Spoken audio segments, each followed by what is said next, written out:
Hi guys, welcome back to my YouTube channel.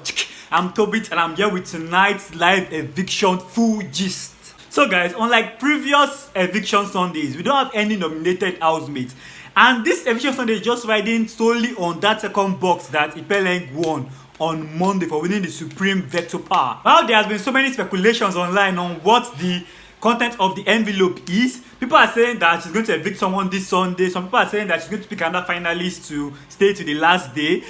Guys, like, it's crazy, man. But we'll find out eventually. Please, if you are new, kindly subscribe. Please subscribe, like, comment, and also share. Thank you so much. Time for the recap. First off, guys, the ninjas walked past Ebuka and Lawrence on the main stage straight into the BbTitans house, and we found out that they were carrying a box that contained the key to the second box that has been sitting right next to the HOH throne. Lawrence congratulated Ipeleng for winning the veto power and also congratulated the other housemates for making it this far in the game, before saying that it's now time for us to deal with the elephants in the room. Guys, was referring to that box. Then the ninjas walked in and gave Ipeleng the box which she took out the key from and opened the safe, the padlock leading to the letter. Guys, the letter simply said that she had 25 minutes to pick one more housemate to go with her to the finale. And the housemates are in no way allowed to sway or influence her decisions. Please note, guys, I do these videos like in between ad breaks, so I don't even know her decision yet, but I'm thinking it's going to be 30. Like, I don't know, I'm just a bit sure it's going to be 30. But fingers crossed, let's just see what Ipeleng will play. Then I'm not sure whether anybody will be evicted again this Sunday, but let's still be watching this. There's still time. Now guys, it's time for some table checking conversations with Ebuka. Ebuka first went for Kanaga Jr. asking him how his week was. He said his week was great. Then asked him that during his conversation with Tatsi, that he talked about that Tatsi mentioned that she knows when he's talking to the housemates and when he's talking to the viewers.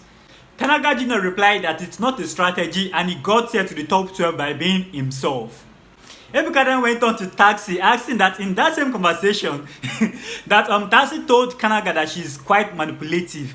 And she was like, no, she was just talking about her personality and his personality in the relationship, you get. Nothing outside the circle of the relationship, you get. Because Ebuka threw that question at the right time, because we all know somewhere in our head that Ipeleng might choose Taxi, you get. So this is a way of like telling Ipeleng that, yo, this guy might be manipulative, you get. But she answered that question so beautifully, saying that it's only about the relationship circle, nothing outside the relationship, you get. And he then asked her that, is that why Kanaga Jr. friend zoned you? She was like, she doesn't know that they should ask Kanaga Jr. Kanaga was like, no, she's not friend zoned. Ebuka then asked Miracle about his newfound love with Ipeleng. Like, when did you notice Ipeleng? He was like, he has always noticed that she's a very fantastic girl and he admires her newfound bravery. However, I believe that things happened when they should.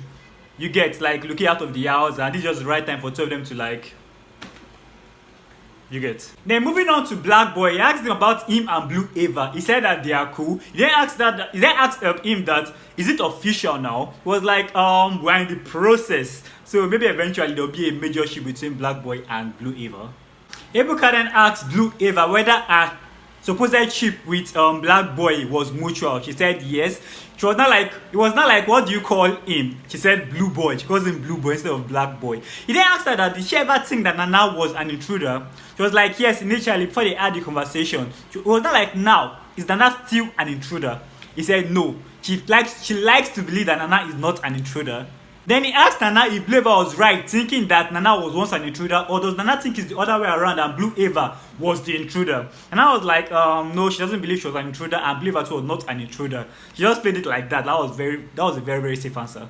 Then moving on to Khosi, Ebuka asked Khosi that at one point did she realize that Thabang was a baby? She was like, she had a kind of feeling about Thabang and she spoke to him about it, but he started acting very childishly. He even started going to do things that would annoy her, like intentionally.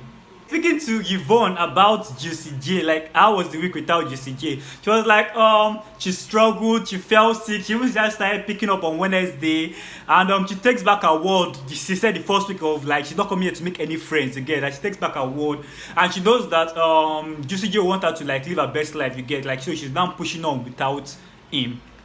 At this point, Lawrence said that there will be no eviction today, and I'm like, why no eviction today? Probably we're thinking that we're going to have the Nigeria state government election this weekend, but they push it to next weekend, sure. Now it's time for Ipeleng to use a second ultimate vector power and save somebody else for the finale. And guys, see, in my head, as I said before, I was like 30. If it's not 30, it's going to be Blaqboi based on Ipeleng, or 30 based on a very close friend. But guys, the person Ipeleng chose shocked me. I was not expecting it at all. Ipeleng chose Ebubu. Like that was totally random in a way. Like even Ebubu was surprised. Ebubu was like, me? Like are you like he was surprised, guys. Like I didn't expect. I was like, okay, Tatsi and Ipeleng were actually in a group together. You get, maybe she was like, she wanted to come from a very strategic point of view. She was like, okay, let her put somebody that is not a girl, so it's not gender biased, and someone that is not South African. You get, she wanted someone that is a guy from Nigeria, and Ebubu was like the most unproblematic guy. Let me just say, aside Blaqboi that was peer mate. So I think Ebubu was a wise choice, but she doesn't know that this Ebubu actually has fans outside. You get, maybe she didn't put Miracle or Kanaga Junior thinking that okay, they've been up for eviction so many times and they've been saved so many times, so they probably have like a huge fan base outside. But Ebubu was just there just once and he survived. But then again, they've not really tested his strengths. You get, so probably he doesn't have that much following. You get, so let me put someone that is not as strong, and somebody that is not problematic, that has not gotten into my bad side. You get, and everybody has been very, very careful with everybody in the house. Gets along with everybody in the house. You get, so like I'm like, maybe after all this consideration, she was like, Ebubu should be the right candidate for this stuff, and it's worth it. No, it's worth it. Would I have chosen different? Not really. From somebody that is in the house trying to like think what will benefit them the most, you get, and all.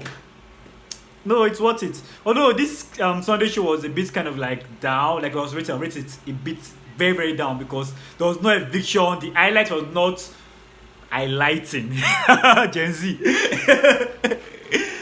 And but that's it, guys. Let me know what you think in the comment section for Ipeleng saving Ebubu to the finale. Who do you think she should have picked? Like, who were you thinking she would have picked? Let me know in the comment section, guys. Thanks for watching. Don't forget to like, comment, subscribe, and also share. And my fellow Nigerians, Lagosians, how do I say Potacotians? God, don't be Tanachi. Every other state, please come out next Saturday to vote for your state governorship elections. Please, like, it's about time we give power to who we want to be in power and not who they force us to be in power. INEC, this is to you. So please don't be discouraged about the last election rigmaroles and everything that happened. Please just come out and vote in mass this time around. Your vote to be heard. Your vote to be heard. Your vote to be counted. Your vote is valid. Now English is so complicated nowadays. Thank you so much. Bye guys. Love ya. Mwah.